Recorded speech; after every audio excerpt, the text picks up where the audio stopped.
Hi, hello, my NTI third graders. We are starting landscape day number 2. So last time we were together, we talked about the parts of a landscape, which has horizon line, background, middle ground, foreground. I introduced you to the artist Robin Mead, and we looked at her different landscapes and all her bright colors and use of patterns.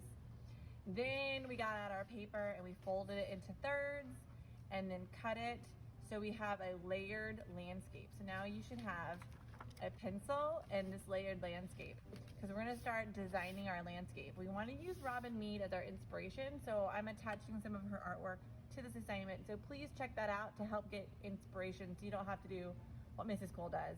Your imagination is probably way more creative than mine. So the first thing we wanna do is we're gonna work on the background first. So you're gonna flip open your book. Now pay attention to how far down your middle ground is, because if you're drawing down here, would anybody see it? No. So make sure you draw up here. I just want you to move this so you don't end up drawing on your middle ground. So I'm pulling this aside. The first choice you have to make is, do you want it to be daytime or nighttime? If you want it to be daytime, you can draw a sun with some rays coming out. If you want it to be nighttime, you can draw a moon and you can add stars now or when we do color. It's up to you.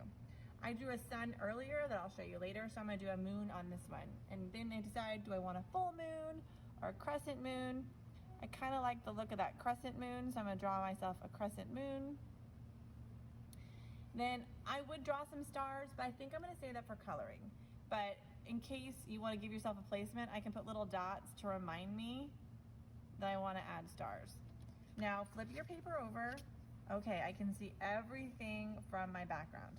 Maybe I want to make these hills. Originally I was going to make this water, but now I'm thinking this might be hills, and I can put a tiny house in my background. So I want to make a little mark for where my middle ground meets. So right here, I'm going to draw like a little house. Remember, things in the background are small and have very little detail. So, oh, that works perfect. See, now you can see my house kind of looks like it's tucked behind those hills. So now let's work on the middle ground. You decide whether you want water or you want mountains. And since I put a house back there, I'm not sure if water would make sense, but you do you with your art. So I want to do mountains or hills.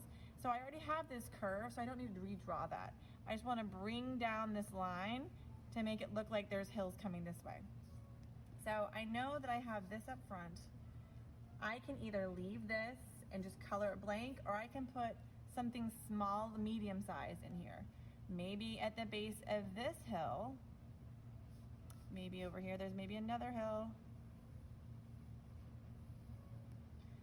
And I can draw another house over here. And this house, or it could be a tree, will be bigger.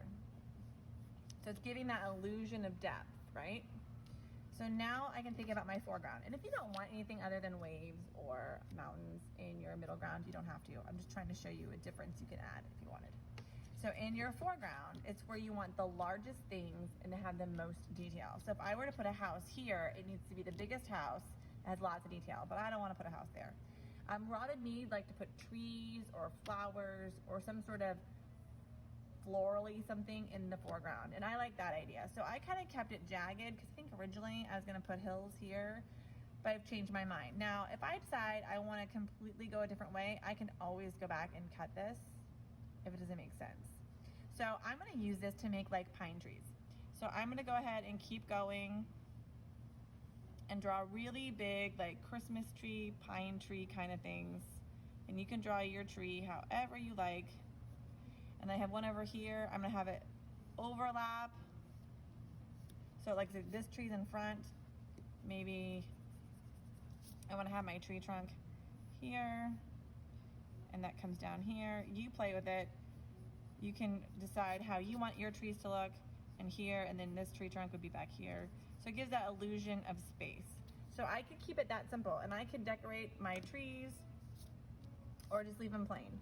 So this is my nighttime like cabin in the woods, and then I did another sunshine one. I did my rays, I had water, and I did flowers. So you can decide whichever one you want. So step 2 for landscape is designing your landscape. Once you get this done, I want you to pause and wait for the next video or instructions. Any questions? Send me an email.